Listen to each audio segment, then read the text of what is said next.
2026-এ একতরফা নির্বাচন হয়েছে। আওয়ামী লীগ এই দেশের নাগরিক না। 14-তে কিন্তু বিএনপির লোকরা নির্বাচন কেন্দ্রে আসতে বাধা দিয়েছে, বোমা মেরেছে, অনেকে আগুন জ্বালিয়েছে। 2026-এ কিন্তু আওয়ামী লীগ কোনোখানে কাউকে ভোট দিতে বাধা দেয় নাই। এখন কি ফেসিবাদ কম হচ্ছে? এখন কি স্বৈরাচার কম হচ্ছে? 2026-এ একতরফা নির্বাচন হয়েছে, শুধু বিএনপি আর জামাত করেছে, আর অফিসিয়ালি আওয়ামী লীগকে বাদ দেওয়া হয়েছে, আর আনঅফিসিয়ালি আমাদেরকে বাদ দেওয়া হয়েছে। আমাদের কোনো জায়গায় সঠিকভাবে করতে দেয়, ঠিক কিনা?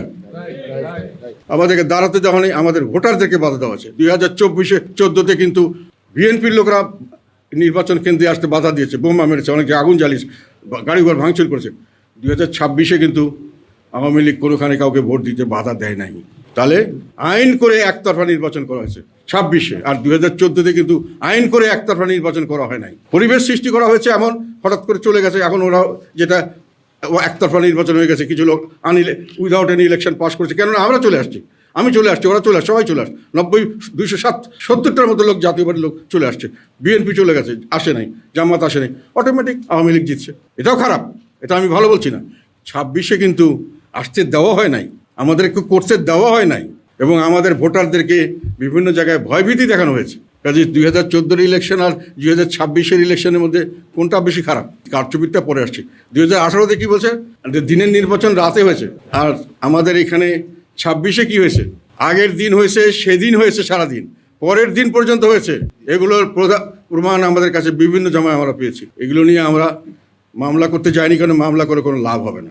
অনেকে বলেছে আমাদের সিগনেচার করে নিয়েছে আগেই, যে আমরা যারা আমাদের এজেন্ট ছিল, এবং তারা বলেছে, অনেকেই বলছে আমাদেরকে গণনা করছে গিয়ে প্রিজাইডিং অফিসের রুমে, সেখানে দেখা গেলো আগে 2-3টা বাক্স ভর্তি হয়ে রয়েছে। তারা বলছে না না, এগুলো আমরা কালেক্ট করে নিয়ে আসছি। অনেকে বলছে যে আমাদের রুমের ভিতরেই এই এজেন্ট থেকে বের করে দিয়ে দেখি 2-1টা এক্সট্রা বাক্স, কী বলে এটা ভর্তি হয়ে গেছে এই জন্য।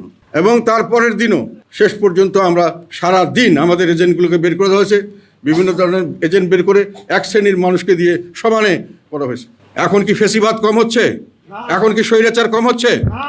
যখন আইন করে, যে পার্লামেন্টে আইন করে একটা চলমান রাজনৈতিক দলকে নিষিদ্ধ করা হয়, চলমান রাজনৈতিক দলকে যখন আইনের মাধ্যমে করা হয়, সেটা হলো কালো আইন। আর যে সংসদ এই আইনটি পাশ করে, সেই সংসদ হলো ঘৃণিত সংসদ, কলঙ্কিত সংসদ। এবং এইটা যদি কোর্টের মাধ্যমে করা হয়, আমি মনে করি ওইটাও নিয়ম নয়। আপনি কোর্টকেও আপনি কলঙ্কিত করবেন, এবং ভবিষ্যতে এগুলোর জবাবদিহিতা দিতে হবে। যেখানে আপনি, এবং তারপরে যে অত্যাচার নিপীড়ন করা হয়, এটাই তো ফ্যাসিজম নাকি? রাজনৈতিক কারণে বা রাজনীতি করতেছে, এমনকি সরকারি দলের একজন বলছে, সেদিন মুখপাত্র বললো যে আওয়ামী লীগ যে কোনো নাম নিয়ে আসলেও তাকে দিব না। আওয়ামী লীগ এই দেশের নাগরিক না। তাদেরকে যে কোনো নামে, তারা যদি এমনি করতে চান, নির্বাচন আপনি করতে দেবেন না, তাকে রাস্তায় হাঁটতে দেবেন না। আইন করে আপনি এটা বন্ধ করলেন, সেই আইন, সেই সংসদ, সেই বিচার বিভাগ যদি বিচার হলে করেন, সেটা কি স্বাভাবিক? আমি আওয়ামী লীগের সমর্থক বাসের জন্য, আমি আওয়ামী লীগের সময় বিএনপির পক্ষে এই কথাগুলি বলেছিলাম, যে আপনারা নির্যাতন করছেন, নিপীড়ন করছেন, এটা ঠিক না। আমি বলেছিলাম জামাতকে ব্যান্ড করা এটা ঠিক নয়, সমস্ত রাজনৈতিক ব্যবস্থাকে কলুষিত করছে, এবং এটার ফলাফল অত্যন্ত খারাপ হওয়ার সম্ভাবনা আছে, আনস্টেবল রাজনীতি। এবং শেষ পর্যন্ত সেটাই ঘটলো।